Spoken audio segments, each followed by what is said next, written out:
சொல்ல முடியாத அளவுக்கு நல்லாச்சு. எனக்கு பிடிச்சது. உங்களுக்கு புரியாம இருக்குமா? உங்களுக்கு பிடிச்சிருந்தது. உங்களுக்கு பிடிச்சிருந்தா ஒரு கதையை பிடிச்சிருந்தா பார்த்தா. Okay super. நல்லா இருக்கு. ஒரு வித்தியாசமான முயற்சி. கண்டிப்பா எல்லாரும் பாருங்க.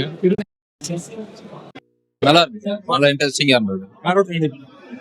இல்ல மெயின் கேரக்டர் ரொம்ப நல்லா இருந்தது. பாட்டு எல்லாமே நல்லா கேக்குது. நல்லா இருந்துச்சு. நல்லா இன்ட்ரெஸ்டிங்கான ஒரு ஸ்கிரீன் பிளே. நல்லா இருக்கு. சூப்பரா இருக்கு. ஒரு டிஃபரெண்டான அப்ரோச் அது. ஸ்கிரிப்ட் இது பண்றாரு அவரோடது. அந்த தாத்தாவோட இது ரொம்ப நல்லா இருக்குது. கடவுள் இல்ல பாட்டு ரொம்ப நல்லா பண்ணிருக்காங்க. 2 சாங் ரொம்ப நல்லா இருக்கு. பட் பிஜிஎம் ரொம்ப நல்லா கொடுத்திருக்காங்க.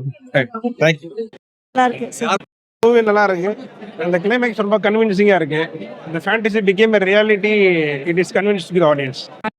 மெயின் கேரக்டர் நல்லா நடிச்சிருக்காரு. அந்த ஸ்டோரி ரைட்டரா இருக்காரு. அதுக்கப்புறமா அந்த வேலைக்காரியா ஒருத்தவங்க வராங்க, மெய்டா ஒருத்தவங்க, அவங்க நல்லா பண்ணியிருக்காங்க. ஒரு ரைட்டரை சுத்தி நடக்கிறது தான் கதை. நல்லா இருக்கு. நல்லா இருக்கு. நல்லா எல்லாரும் பார்க்கலாம். நான் தான் கடவுள். பாக்கலாம். மியூசிக் ரொம்ப நல்லா பண்ணியிருக்காங்க. முறை பண்ணியிருக்காங்கன்னு நினைக்கிறேன். லேடி பண்ணியிருக்காங்கன்னு நினைக்கிறேன். நல்லா இருக்கு. பாட்டு நல்லா இருக்கு. அதை கேட்ட ஒரு ஃபீலே இருக்கு. இளையராஜாக்கு அப்புறம் அது ஒரு சாங் கேட்கும்போது இது ஒரு டச்சிங் இருக்கு. மூவிக்கான டச்சிங் இருக்கு.